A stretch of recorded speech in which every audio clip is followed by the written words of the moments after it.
আসসালামু আলাইকুম viewers, welcome back to my channel. বাগনিদের নিয়ে একটু ঘুরতে গেলাম কেরানীগঞ্জ। ওরা স্কুল কোচিং পড়াশোনা নিয়ে সময় পায় না, তাই তাদের নিয়ে আমরা একটু ঘুরে আসলাম। আমরা এখন আছি মধু সিটিতে। এখানে একটা শিশু পার্ক আছে। পার্কের ভেতরটা অনেক সুন্দর সাজানো আর রেস্টুরেন্টও রয়েছে। বাইরে থেকে দেখলাম অনেক সুন্দর দেখা যাচ্ছে। দিনের বেলা একসময় আসলে তখন যাব। তারপর আমরা চলে আসলাম সেই মামার দোকানে, যেখানে অনেক মজার মুড়ি মাখা ও মালাই চা পাওয়া যায়। আমি আসাতে মামা অনেক খুশি হলেন। এই যে উনি আমাদের জন্য সে স্পেশাল মুড়ি মাখা বানাচ্ছে। আমি বাড়িও বলছি না, উনার মুড়ি মাখাটা সত্যি অনেক মজার। এই যে আমাদের টেবিলে মুড়ি মাখা চলে এসেছে। বাচ্চাদের জন্য জাল দিতে মানা করা হয়েছে, তাই আমি আর বিতে আলাদা মরিচ নিলাম মুড়ি মাখার জন্য। খাওয়ার মাঝখানে বাদশা ও জান্নাতের জন্য জুস নেওয়া হয়েছে। বাদশা 5 টাকা 3টা বাংতি কয়েন এনে বলে মিষ্টি খাওয়াবে। যখন ওর কাকা কয়েনগুলো নিল, গাড়ির ভিতরে কান্না করে দিলে। বাদশা যা দুষ্টু, বাবারে বাবা, একটা মুহূর্তও শান্তি দিল না। পোলাপান দুষ্টামি করবে, এটাই তো স্বাভাবিক। তাদের দুষ্টুমি দেখে দোকানের ভাইয়াগুলো হাসতে হাসতে শেষ। এদিকে তাদের মামা বাগনিদের খাইয়ে দিচ্ছে।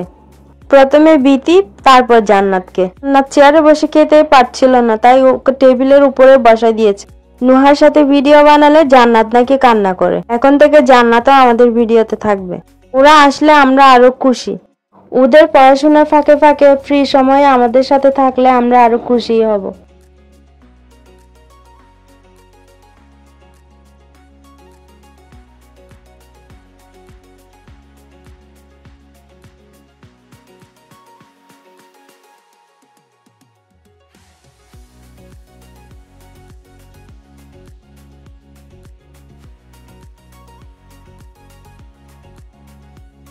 তারপর আমরা মামি ভাগ্নে একজন আরেকজনকে খাইয়ে দিচ্ছি, যেন আমাদের মধ্যে সম্পর্ক অটুট থাকে, সুন্দর থাকে।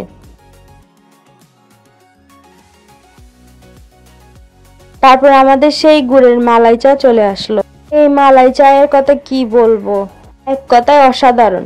আপনারা কেরানীগঞ্জ এসে এই মামার থেকে মালাই চা খেয়ে যাবেন। আপনাদের ভাইয়া বিয়ের আগে নাকি প্রায় আসতো এই জায়গায় চা খেতে। একবার আমাকেও নিয়ে আসছিল অনেক আগে। তারপর থেকে অনেকবার আসার চেষ্টা করেছি, কেরানীগঞ্জ অনেক দূরে হওয়াতে আসা হয়নি। তারপর আমরা এখান থেকে চাটা গিয়ে আটিবাজার গেলাম মিষ্টি খেতে।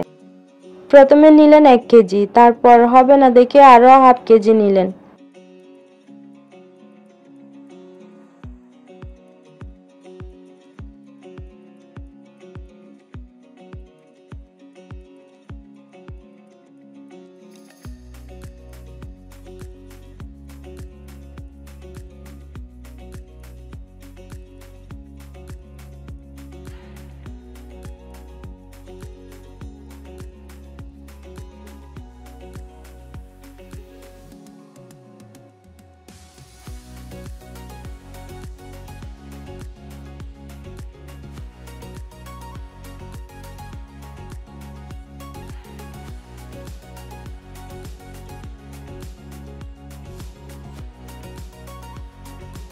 এই যে বিতি প্লেটে প্লেটে সার্ভ করে দিচ্ছেন সবাইকে। আমি মিষ্টি খেতে পছন্দ করি না একদমই, তবু কালো একটা নিলাম। সাথে খেলে একটা না খেলে হয় না, তাই একটা খেলাম কোনোভাবে। ওরাও ঠিক মতো খায়নি, আমার মতো বক্সে রেখে দিয়েছে। এর মধ্যে 1 বক্স নিলাম রূপাদের জন্য আর আরেক বক্স নিলাম ভাইয়াদের জন্য।